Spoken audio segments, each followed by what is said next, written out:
A big welcome to Hudson Institute, especially for our in-person guests who decided to brave through this winter storm we're having here in Washington, D.C., this dusting of snow. I do appreciate you making it here in person. I want to thank our online viewers for tuning in for this important discussion entitled Moldova's Euro-Atlantic Path, Regional Security, Energy Opportunity, and Democratic Resilience.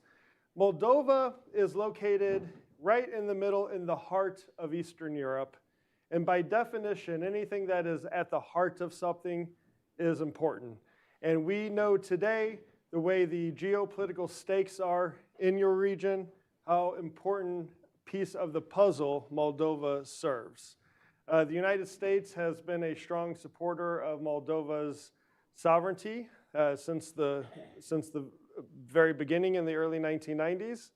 And we continue with economic cooperation, assistance with cybersecurity, limited but still important defense and security cooperation, but crucially with the North Carolina National Guard, which is the state partner for Moldova.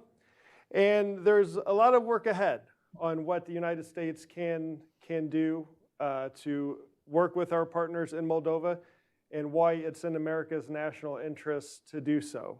Now, to discuss what is happening in the region, in Moldova, domestically, politically, what's happening in the broader region, to include, of course, the Black Sea and Ukraine, and prospects for peace there, and Moldova's Euro-Atlantic journey towards the European Union.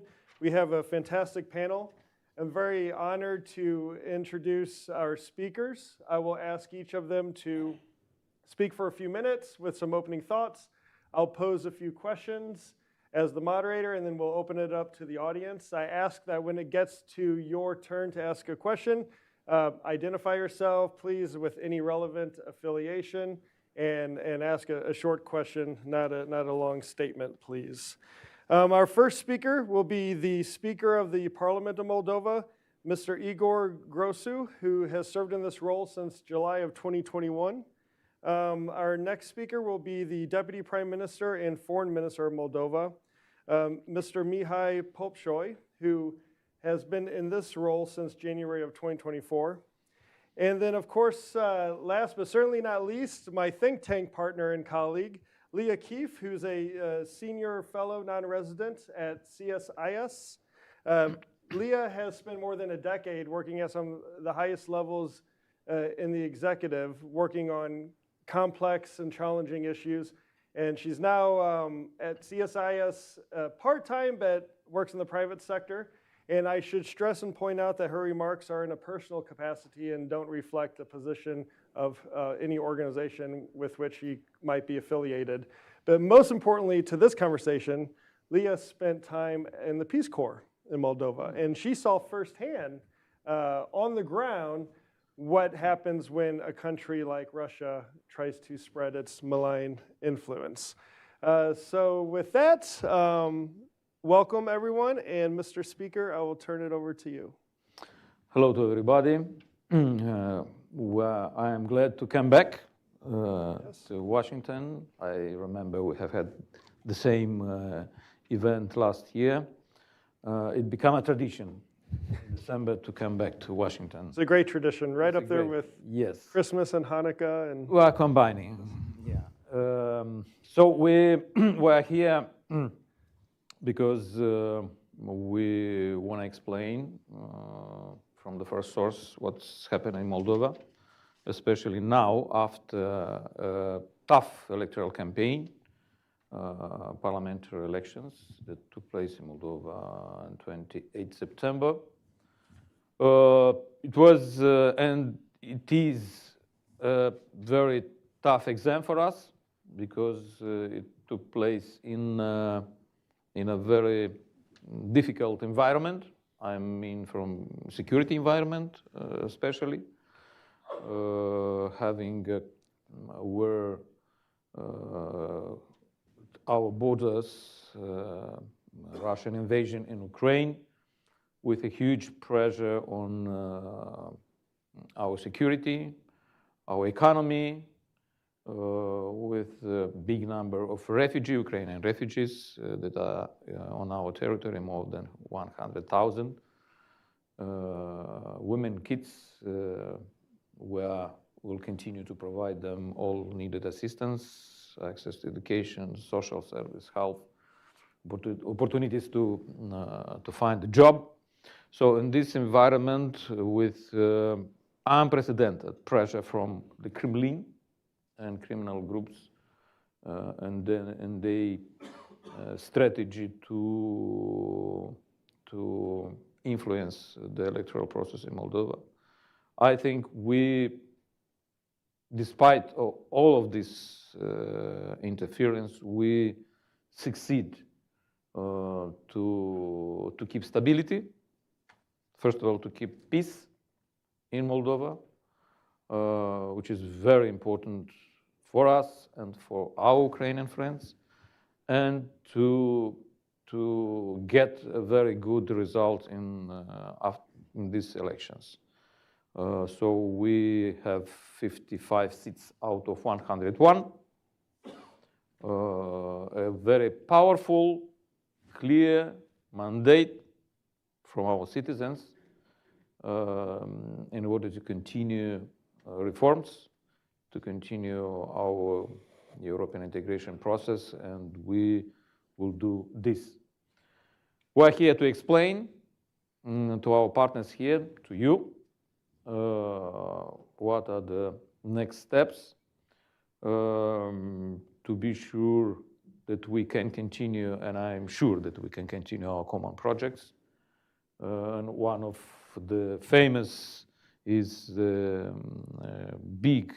one of the big investments in energy security, electricity line, important one, a big investment of $130 million, Gutinaj Stresheni, and we are very grateful for this, despite the fact that our enemies was so, how to say, they expected that we will not come back to this project. We appreciate very much the United States decision to continue this project, a strategic one, not only for Moldova, by the way, but for Romania, for Ukraine, because this is critical energetic infrastructure for all countries in the region. One of the priority will be economic development, which means that we will pay more attention to investments. Moldova will benefit from a huge package of financial support from the European Union, 1.9 billion euro, and we'll do the best to use this package as an incentive for other investments, private investments, nevertheless, to prepare our country for the moment when the peace will come, and we hope that the peace will come in Ukraine and the process of restoration of Ukraine will start. So Moldova, being the closest country to Ukraine, having the largest border, we will continue to invest in our critical infrastructure and will invite foreign companies, those who are interested in this big project, to be part of it. This is shortly. Once again, thank you for the invitation. Thank you for opportunity to refresh our priorities. And of course, we count very much on your support in spreading information about the Republic of Moldova. And sorry for lack of modesty, we can share our also experience how to counter or how to discourage those who believe that they have the right to dictate to a small or a big country how they should live in what kind of society. This is our decision, our sovereign decision, democratic decision. And I'm saying every time, we don't ask and expect for someone from the East to be in love with us. No. We just ask to respect our internal decision. And if we decided democratically, transparently, that we want to be a part of peace, of part of the world that live in peace, European Union, this is our decision, and we will continue to fight for this. Yeah, respect Moldova's sovereignty. It shouldn't be too much to ask for. Mr. Minister. Thank you. Hello, everyone. We come here as winners. We understand that it's popular to be a winner in this town. We have managed to win despite the odds this latest election, but it wasn't easy by no means. The amount of interference and the amount of resources the Kremlin spent to undermine our democracy, to sabotage our sovereign choice, has been remarkable, to the tune of several $100 million. Just in one case, our law enforcement apprehended the keys to a crypto wallet with $107 million made available to pro-Russian parties, proxy parties in the Republic of Moldova. It hasn't been easy, but we've managed to securitize our informational space. We've managed to defend our democracy from this avalanche of interference and the onslaught that we've faced. And unlike last year, where we must admit we were less prepared and a bit too cavalier, looking at the polls and seeing that we should win comfortably, and we barely won last year, we learned those lessons, and we were much more proactive, but also much more cautious in terms of making sure that we don't allow for our democracy and our sovereignty to be taken away from us, given that the absolute majority of Moldovan people have decided that they want to turn the page on our Soviet past, on our post-Soviet recent past, and move firmly towards our European future and our future in the free world, as President Sandu likes to say. And yes, there have been attempts to sabotage this process, but Moldova resisted, which is a testament to the resilience of the Moldovan people, but also a testament to the incredible support that we've received from the international community, from the United States, from our European partners, and beyond. And we're very happy to be in a position now to give back, since we've been helped a lot to grow the resilience of our institutions and our society. And we are eager to help our friends and partners so that they don't have to face, or rather that they are better prepared when they have to face some of the playbook that the Kremlin used against us. Moldova is a lot more resilient now than it was 5-6 years ago. We have diversified our energy supply. A few years ago, 100% dependent on Gazprom, now 0% dependence on Russian gas. We buy gas on the international market, and sometimes it's even cheaper than what we would have bought under the contract, or rather, most of the time it's cheaper than what we would have bought under the contract with Gazprom, because when you have total dependence on one provider, you have no bargaining power, and you get to take the price that you're given, and there are, of course, political strings attached that comes with it. When you buy in the international market from big traders, there is none of that. We've made big strides in renewables. We've invested heavily without any state subsidy. It's not because we didn't want to give it, because we didn't have the resources to provide the subsidy. But individuals and the private sector has invested heavily in renewables. And on one afternoon, admittedly, it was a Saturday at the end of August, we had 99% of consumption from domestic renewable sources of electricity in Moldova, when a few years ago we had 3% renewables. So they say that need is the mother of invention. We live by that. And the fact that we've also been successful in securitizing our cyber infrastructure is nothing short of remarkable, because a few years ago, we were virtually defenseless when it comes to the cyber domain. In the last few years, with the support of our partners in the US, in the UK, all over Europe, our Dutch friends help us cement our electoral infrastructure so that on election night, which was our biggest fear, the Kremlin would not be able to take over our infrastructure, fudge the numbers, and by the time we put them back, the legitimacy of the election can be thrown into question. That nightmare scenario has been avoided repeatedly, and I would like to believe that we have passed that threshold where we can be blackmailed and undermined. But of course, we are not yet out of the woods. There are still challenges that we face, especially on the economic side. The last few years have been very tough.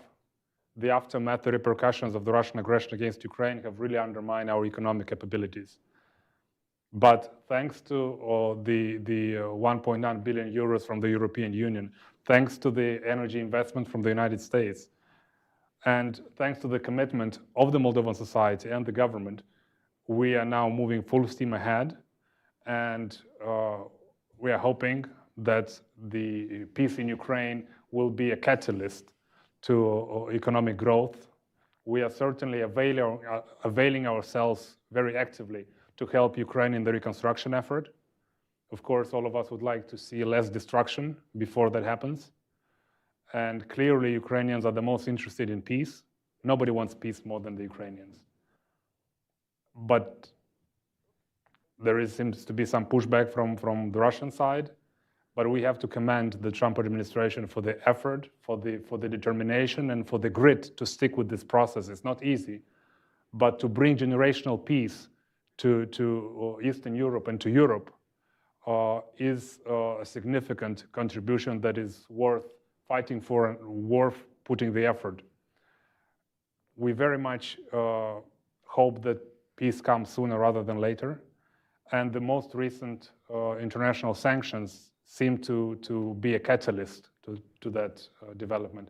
We certainly have benefited from the support of the international community to reduce the impunity that some of the fugitive oligarchs who have preyed on the misery that they've left behind in Moldova, that the international sanctions regime have really put them in a tough spot.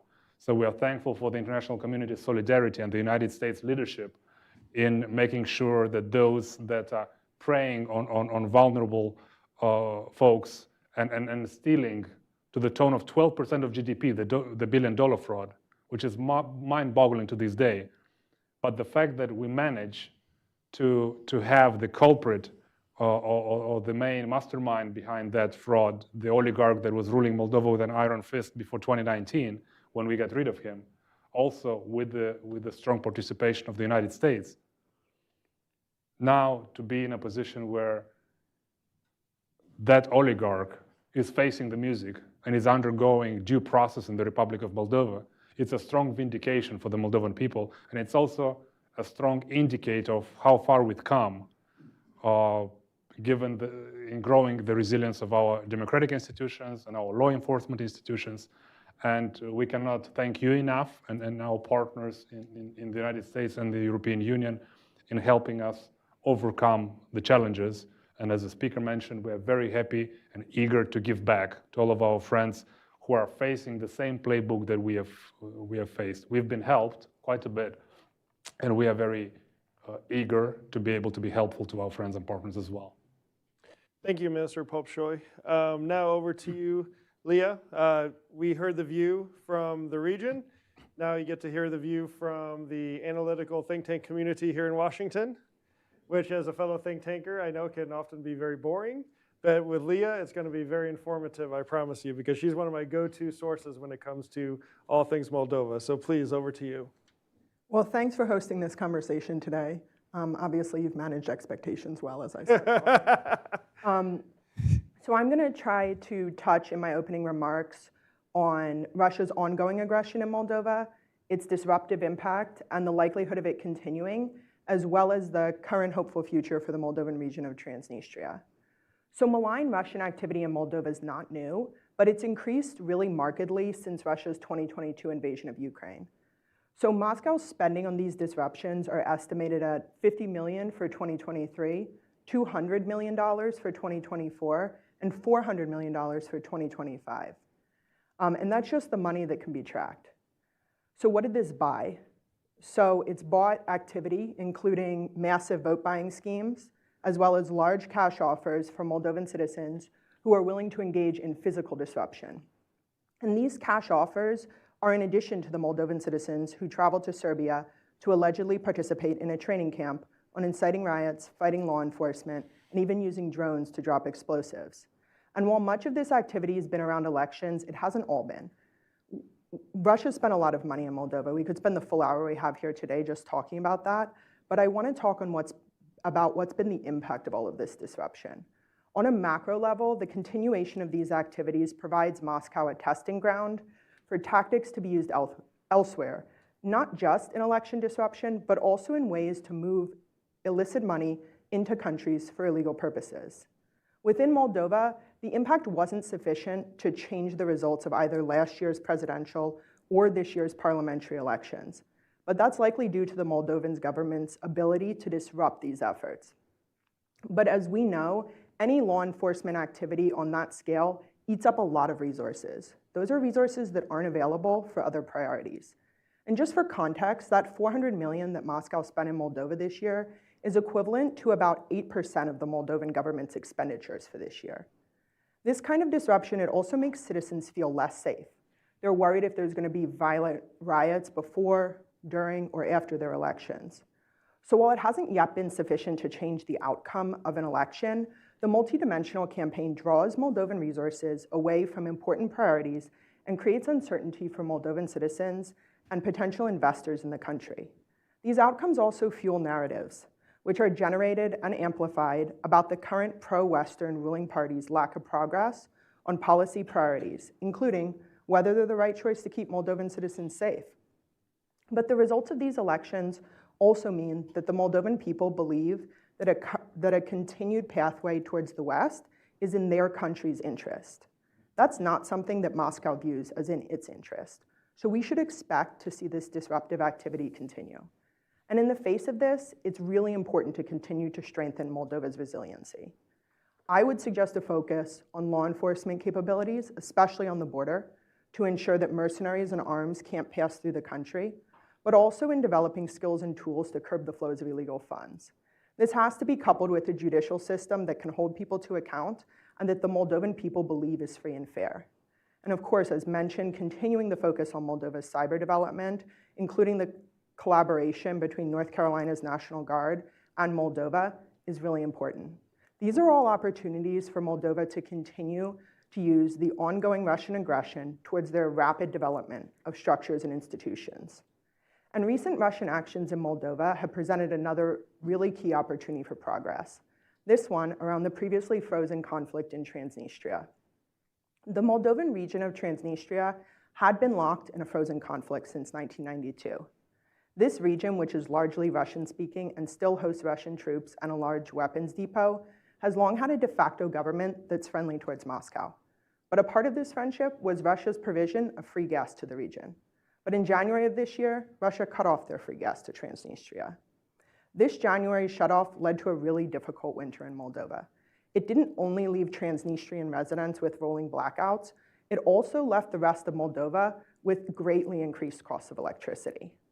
This is another example of Russia manufacturing a crisis, then coupling it with propaganda, in this instance, pushing the entirety of the blame for the situation itself and the suffering of Transnistria's residents onto the pro-Western government in Chisinau. But Chisinau and the EU stepped in to support the people living in the Transnistrian region, which has opened new avenues for collaboration between Brussels, Chisinau, and Tiraspol. And while the pathway for full reintegration is still a long one, for the first time in over 30 years, there's light, which is a good thing for the Moldovans living in Transnistria, the country's EU trajectory, and the region's security. This process should continue, with Moldovan departments and agencies creating plans for their respective spaces to integrate Transnistrian government structures and residents.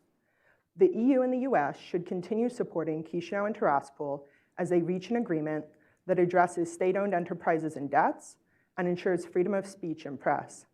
The US might be particularly well positioned to help in negotiations around the Russian troop presence and weapons depot in the Transnistrian region. This historic opportunity cannot be missed and has to be accomplished in the next 3 years. And this progress is an important way for Moldova to continue to build on the momentum of their trajectory over the past several years. But the progress that Moldova has made thus far, as the other folks on the panel mentioned, hasn't been done alone. Moldova's partners and allies have helped immeasurably, including the US. And the continuation of Moldova's current trajectory matters to the US, not simply for their geographic location next to Ukraine and Romania's eastern border, which is a vulnerable and important strategic location for the NATO alliance, but also because an economically successful and democratic Moldova benefits a stable Europe, and the alternative would be a success for revisionism. The US and Europe can learn from the example of Moldova about the importance of ensuring that foreign powers cannot inject money into elections and that citizens must believe their democracies will continue to deliver on security, rule of law, prosperity, and the basics of the social contract. That when these elements are present, free societies can repel even very well-funded foreign malign influence. Thanks. That's a great overview, Leah. Thank you for that. Mr. Speaker, I would like to turn to you first with the first question. You mentioned that Moldova has gained a lot of experience and expertise at conducting free and fair elections in a difficult environment, countering malign outside influence like from Russia. Are you personally or through the parliament or with civil society, are you working with any other countries around the world to share what you've learned to help them make their own electoral systems, societies more resilient? Well, first of all, thank you for, we'll take your notes. I told you. Because it was pointed out very, exactly the situation in the Republic of Moldova. Coming back to your question, of course, the nearest example, our neighbors, Romania. I'm sure you know. Yep. We have the same language, the same history, the same religious, and so on and so on. Many, because we are calling between us brothers. So what we saw, according to our observation, those tactics or malign interference that was applied on the Moldavian soul, it was a kind of test with projection to Romania.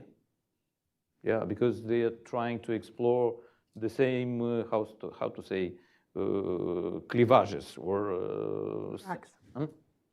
Cleavages, Cracks in the... Cracks, for example, the name of language. Who was the first? Who appeared the first? This one or that one? The religious sensitivities.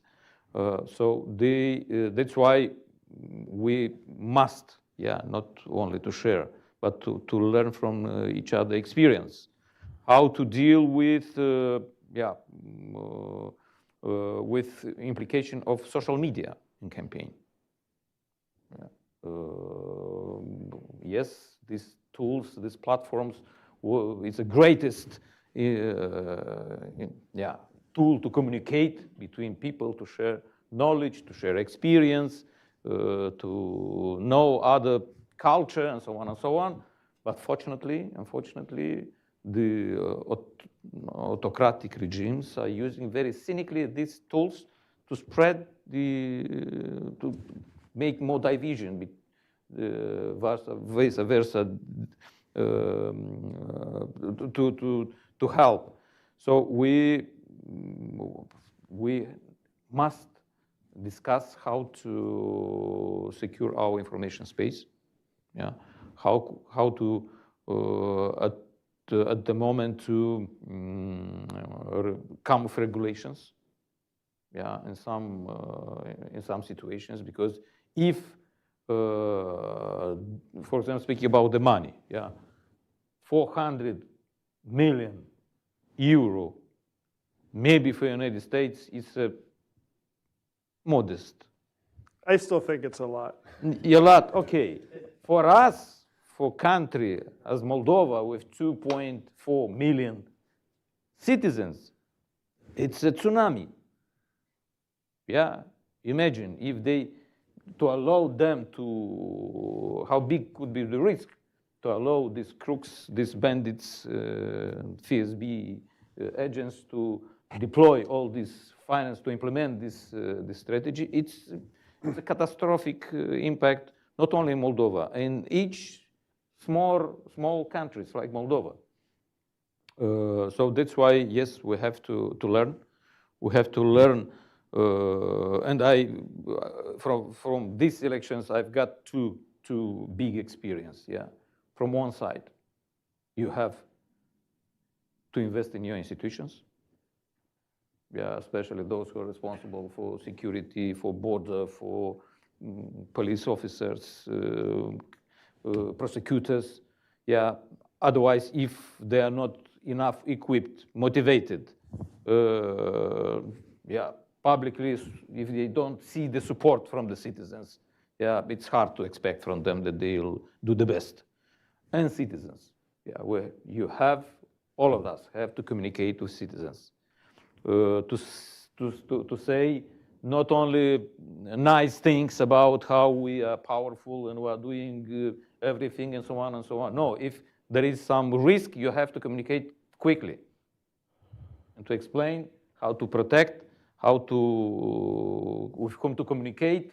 Yeah, and I think we succeed in these two, how to say, objectives. From one side, we succeed to motivate institutions, and I can say this because we can compare with some institution behavior in 2024 that was a little bit relaxed and not contributed enough to the common goal. Now, everybody, all institutions was in line and they give their contribution, did their job.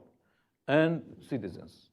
And I'll give an example. When the first time the police officer called me, and it was an incident in a village, called me, I called him to ask what's happened there. And he told me, look, it's the first time when the people not only call police saying, look, it's something wrong or difficult or dangerous has happened there. No, the citizens come and help police officer to manage the situation. Yeah, we saw this, how to say, civic engagement. And yeah, and the police officers was brave and satisfied that looks, usually they are remaining alone. They with the problem and with those who broke the law. But now we saw this civic engagement of the citizens, of Moldovan citizens, despite the language, despite the differences.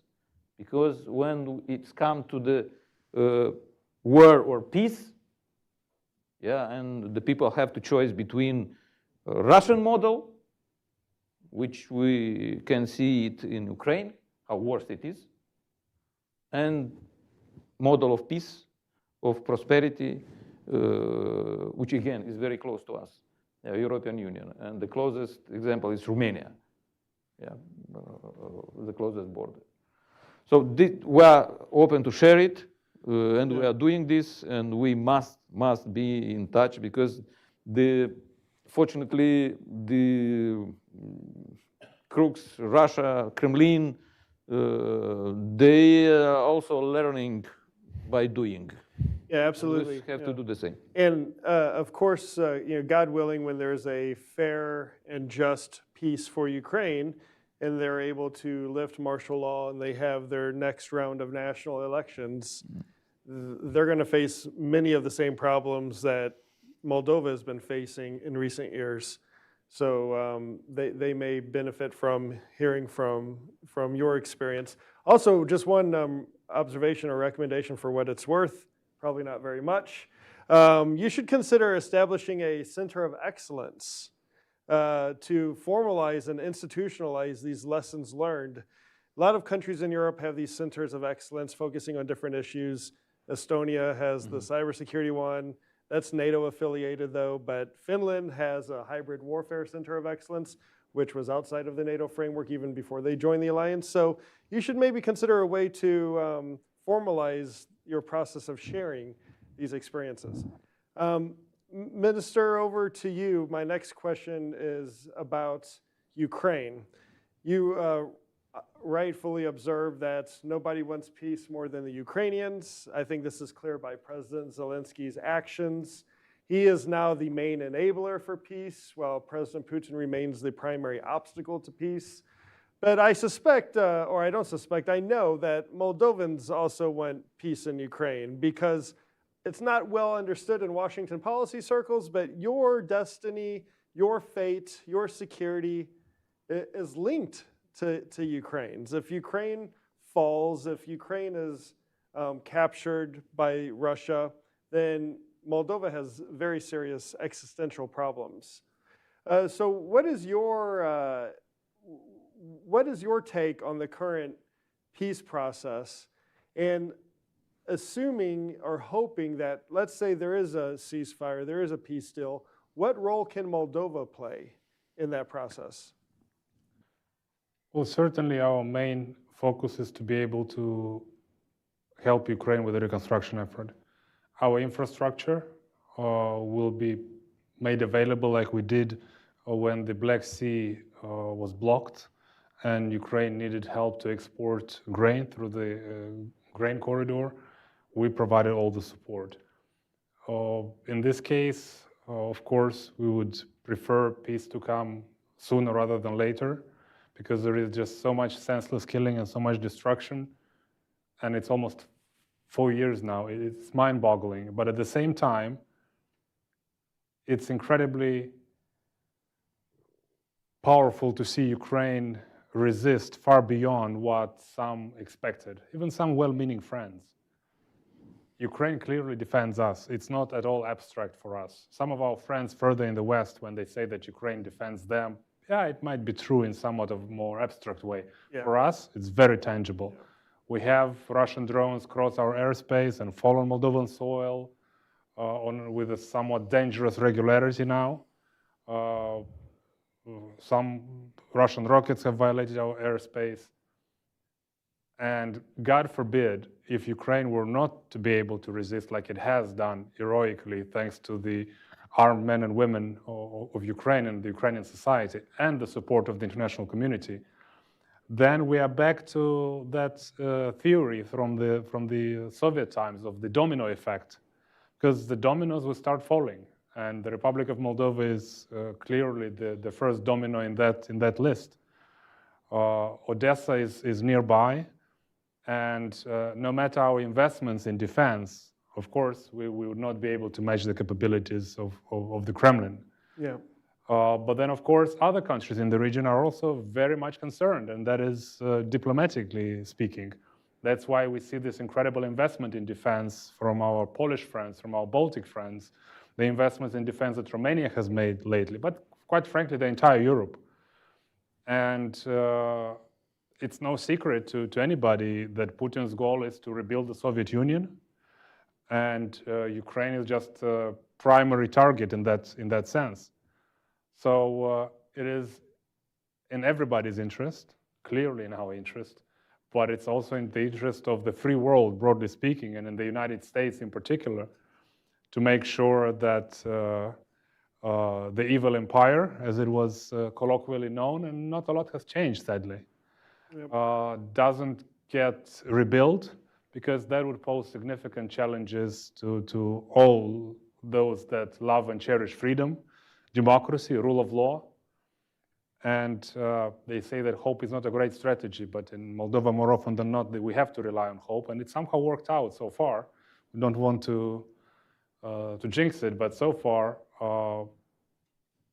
things have resisted the worst prognosis. And Ukraine is certainly a remarkable case of resistance. And the Ukrainian society has proven that when you are fighting to defend your homeland, to defend your community, the disparity or the power asymmetry can be mitigated, and is very much effectively mitigated in Ukraine. But of course, with incredible support from the international community. And we commend the Trump administration for its leadership And again, we hope that peace will return to Ukraine, and it will be truly generational peace in Europe. Yep. Thank you for that. Now, if you have a question in your mind, get ready to catch my eye. But before we do that, I see Dan's right there ready to go. Before we do that, I'm going to go to Leah. From a U.S. point of view, what more should we be doing? What should we be doing differently? What can Congress do? What can the executive do? Just general thoughts about recommendations on what the U.S. can do, because it is in our interests. It's not charitable work. It's required for our well-being. I often like to point out Europe is so economically vital to us. 46 out of 50 states export more to Europe than they do to China. $4 trillion a year come into the U.S. from Europe in terms of foreign investment. And if you have Eastern Europe that's not secure and safe, and you don't have a Europe that's stable, then that impacts the American worker. So it is in our interest that we help Moldova. So Leah, I was wondering what you could offer. Yeah. So I think it's been mentioned up here, but the U.S. investment in the energy power line that happened recently, right in advance of the recent parliamentary elections, is a great example of how that model can work. Yes, it was an investment by the U.S. government, but it's an investment where U.S. companies and businesses and technology are going to come in and execute on a lot of that work. So I think that that's a way. It's been mentioned or sort of touched on the Ukrainian reconstruction. I think that provides a really key opportunity for the U.S. to be invested in Moldova and also be helping the pathway there, or potential investments that the U.S. and the U.S. government may have interests in Ukraine at some future date, whether that's with critical minerals or something else. Moldova would be a really natural pathway to move those things out of Ukraine and to process them. I also mentioned Transnistria and the situation there. I think as hopefully, as we've said, sooner rather than later, peace comes to Ukraine, it presents a natural opportunity for the US and Europe as they're having conversations with Russia about a variety of things, including removing some of these sanctions, to remove the Russian troops from Transnistria. The US has obviously a long history of information sharing with Moldova. I think that's a key way that they can continue to support. But obviously, those are just some of the things that the U.S. can continue to do. So you mentioned, if I understood you correctly, sort of linking the issue in Transnistria as part of the larger discussions with Russia and Ukraine. Is that? Gosh. Which I think. I don't know that I would go that far. Yeah. But look, I think the U.S. is obviously at the table having conversations with Russia. That's not something the Europeans are currently doing. But the fact that we're at the table having those conversations presents an opportunity, separate and apart from these issues, to have other conversations, right? I mean, so much of diplomacy is that person-to-person relationship, not just what's being discussed at the table at that moment. Well, I hope President Trump is watching, because he likes to make deals, and he has a list of conflicts that he has resolved, so this could be another. We have a microphone somewhere, I believe. Yep, the gentleman in the back has a microphone. So if you could please raise your hand. We'll go to the gentleman in the front here first. If you could please state your name and any relevant, Dan, any affiliation, that'd be great. What an honor. Thanks, Luke, and welcome to the delegation. I'm Dan Whitman. I volunteer with a brand new think tank called Delphi Global Research Center, and I'm also with George Washington University. Your outstanding ambassador, Kulminski, has been educating us incredibly effectively. He's been here only 3 months, and he's been doing an incredible job. At a public meeting last month, he spoke more about Transnistria than we've heard today. And if I understood, some of the ports of entry, or one of them, has been limited, or has succeeded in limiting Russians from resupplying their own people in Transnistria. Kaliningrad is surrounded by the European Union, and if I understand, they have also acted to limit some of the ground entries, which makes it much more difficult. Is there any parallel between what Moldova is doing in Transnistria and what the EU is doing in Kaliningrad? Anyone want to? I would just say immediate observation would be one is territory that's under control of Russia that belongs to a sovereign state, and the Kaliningrad, of course, is I think universally accepted as an exclave of Russia. But there's certainly parallels in terms of restricting flow. Anyone want to discuss? Well, I would mention that it is true that since the Russian annexation of Crimea since 2014, the Russian illegal military presence in the Transnistrian region of the Republic of Moldova was no longer subject to rotation. The parallel with Kaliningrad, I'm not sure how viable it is, but we are certainly no longer allowing, and it was unfortunate that it was allowed in the 90s and 2000s, both by Moldova, and the fact that that has changed is important and is conducive towards peaceful reintegration of the region. And this is the only option that we entertain, especially in light of the fact that from an economic standpoint, we are one country. When they are doing exports, we are one country. But when it comes to politics, they say that that's no longer the case, which I find a bit ironic. But the fact that 80% of everything that is produced in the Transnistrian region of the Republic of Moldova is sold on the European market, and the rest of the Republic of Moldova, only 70%, tells you that the region is even more anchored into the European market than the rest of the country, which is a good thing. But we need to make sure that we have a level playing field.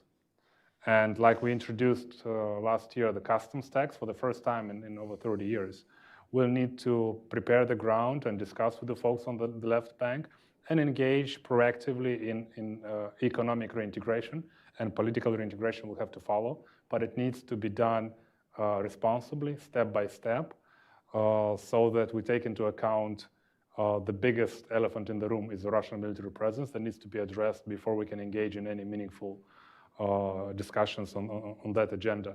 But also the cost of reintegration, that also needs to be taken into account, and we are starting now these discussions about how we fundraise in order to be able to afford the cost of reintegration.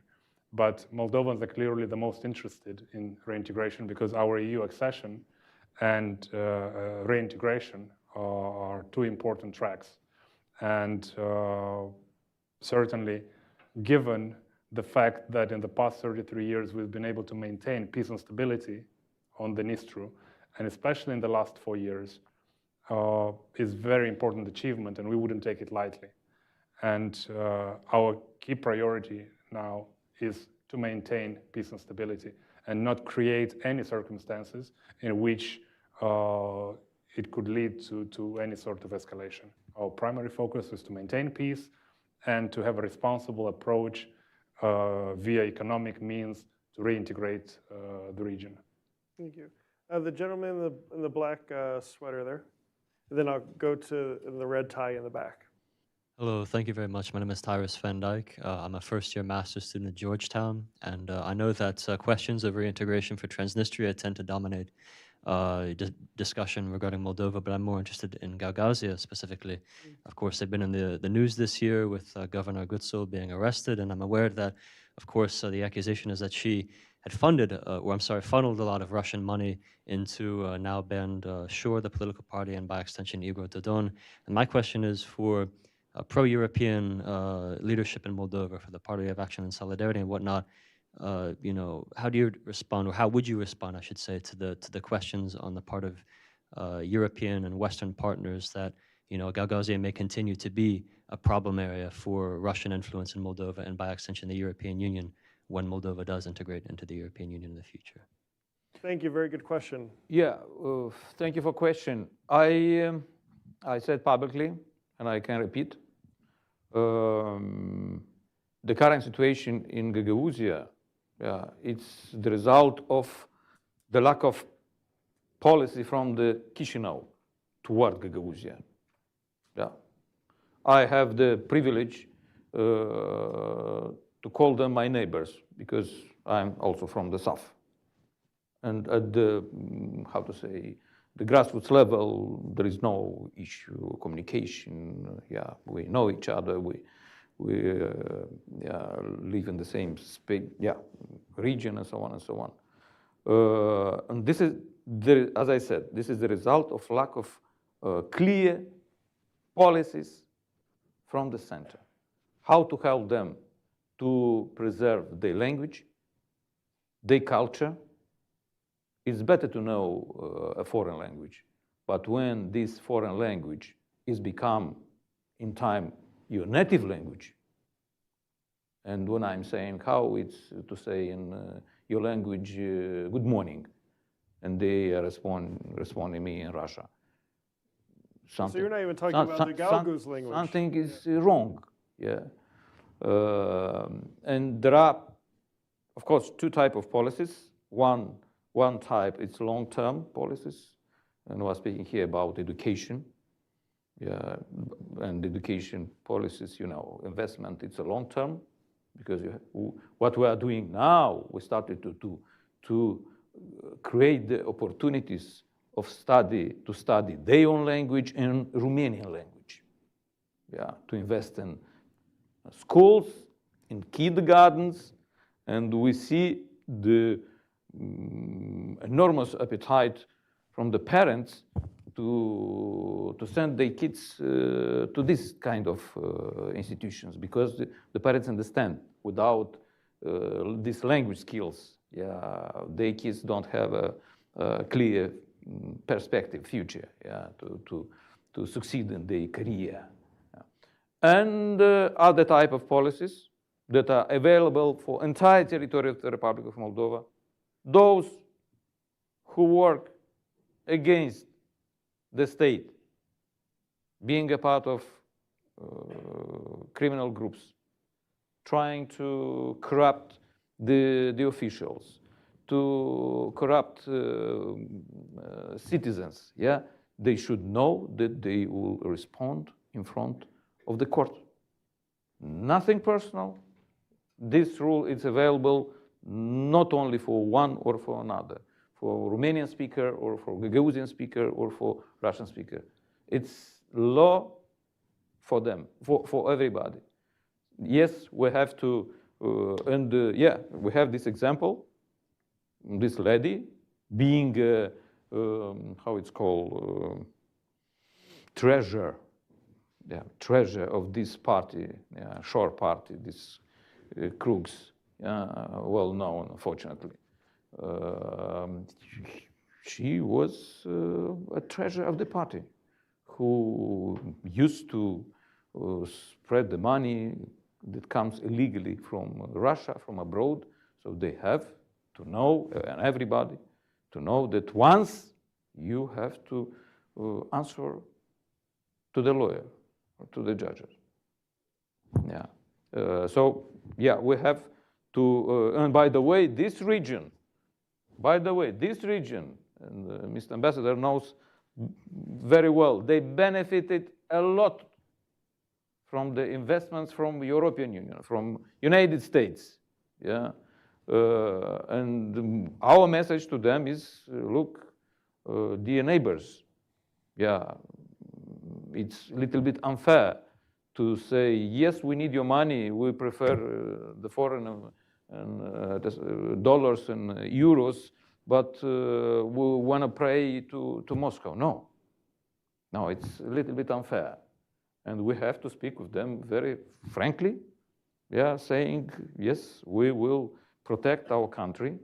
Yes, we will create for you the opportunity to preserve your identity, your language, but we are citizens of the Republic of Moldova.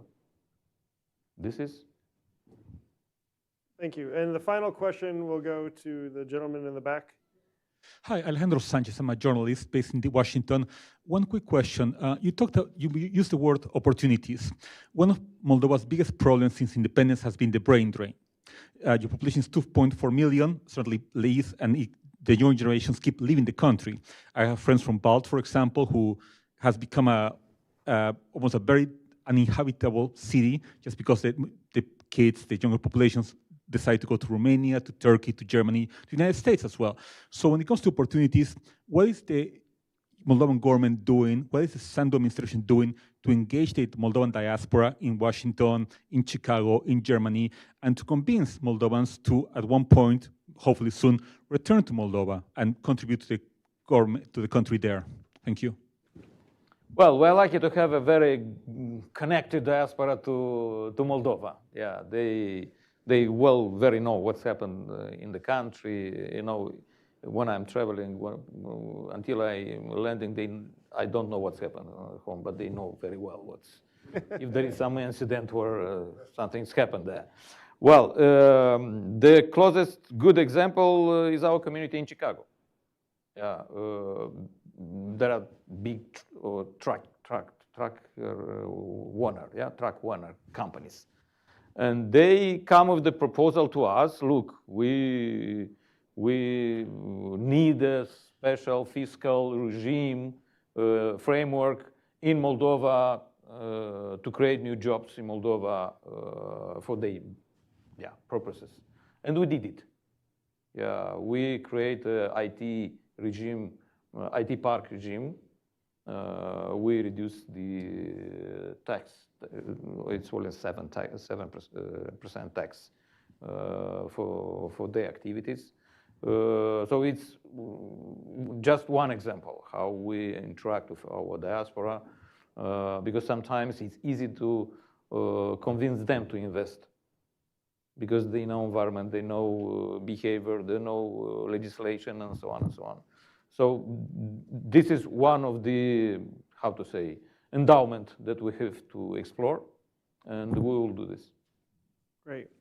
Well, please join me in thanking our panelists today. Moldovans are always welcome here at Hudson, as well as CSIS think tank and scholars. And I want to thank our in-person audience and our online audience for tuning in.